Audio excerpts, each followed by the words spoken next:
Hello students, আমি Nitish sir জ্ঞানজ্যোতি coaching সেন্টারের পক্ষ থেকে তোমাদের প্রত্যেককে জানাই আরো একবার স্বাগত।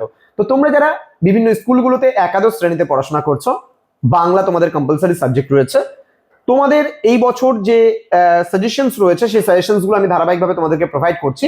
আজকে যে সাজেশনটা আমি দেবো কবিতা নাম্বার 2 থেকে লালন শাহ ফকিরের গান, লালন শাহের লেখা বা লালন ফকিরের রচিত এই যে কবিতাটি রয়েছে, এই কবিতা থেকে কোন কোন প্রশ্নগুলো তোমরা পড়বে এই নিয়ে বিস্তারিত আলোচনা করবো আজকের এই ক্লাসটিতে।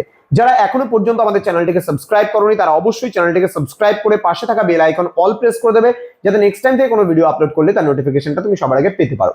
এছাড়া যারা ভাবছো যে অনলাইনে আমাদের কাছে ক্লাস করবে তারা অবশ্যই যোগাযোগ করবে আমাদের অফিসিয়াল নাম্বার 6295916282 নাম্বার এবং 7076398606 নাম্বার। তোমাদের পুরো সেমিস্টারের কোর্স ফি পার সাবজেক্টের জন্য জাস্ট ফর 199 রুপিস। তো দেরি না করে আজই যোগাযোগ করো আমাদের সঙ্গে এবং যুক্ত হয়ে যাও আমাদের অনলাইন ক্লাসে। চলো শুরু করছি আজকের ক্লাসটি।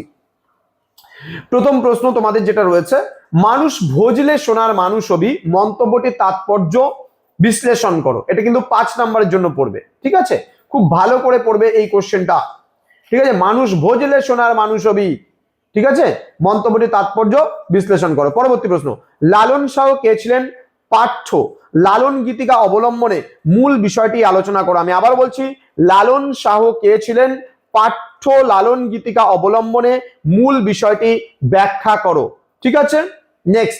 নেক্সট প্রশ্ন, মানুষ ছেড়ে খ্যাপারে তুই মূল হারাবি, কাকে খ্যাপা বলা হয়েছে?